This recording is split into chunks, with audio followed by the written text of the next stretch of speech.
జ్వాల అయితే ఇంట్లో మొత్తం రచ్చ రచ్చ చేస్తుంది. పంచమి పాము అని చెప్పి అందరికీ చెప్తూ ఉంటే ఇంతలో మోక్ష, పంచమి వచ్చి ఏంటి నువ్వెలా చెప్తున్నావు వదిన అని చెప్పి అంటూ ఉంటాడు. ఆ మాటలకు జ్వాల అయితే నేను చూశాను, పంచమి పామే, పంచమి స్నేహితుడు కూడా పాములాగా మారడం నేను చూశాను అని చెప్పి అంటుంది. ఆ మాటలు విన్న మోక్ష అయితే నువ్వు చూస్తే అది నిజమైపోతుందా, ఏమో నువ్వు అబద్ధం చెప్తున్నావేమో అని చెప్పి మోక్ష అంటే లేదు నేను కూడా చూశాను, పంచమి స్నేహితుడు పాముగా మారడం నేను కూడా చూశానని చెప్పి చిత్ర కూడా అంటూ ఉంటుంది.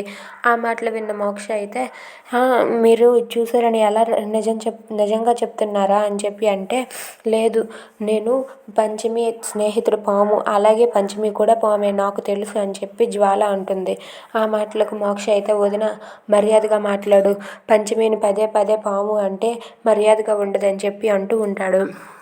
ఆ మాటలకు జ్వాల ఇలా అంటూ ఉంటుంది, తన పెళ్ళం గుట్టుని ఎవరు బయట పెట్టుకోరు కదా, అందుకే పంచమి పామని నీకు కూడా తెలుసు, ఆ విషయం తెలిసి కూడా నువ్వు బయట పెట్టడం లేదని చెప్పి అంటుంది.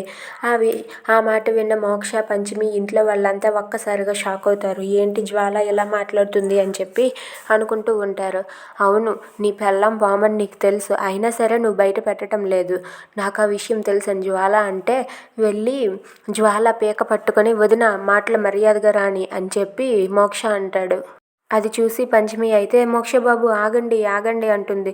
లేదు నీ పంచమి పామే అని చెప్పి అంటుంది. మోక్షబాబు ఆగండి అని ఎంత ఆపినా ఆగకపోతే ఇంతలో మోక్ష వాళ్ళ అన్నయ్య మోక్షతో గొడవ పడుతూ ఉంటాడు. If you like this video please like, share and subscribe.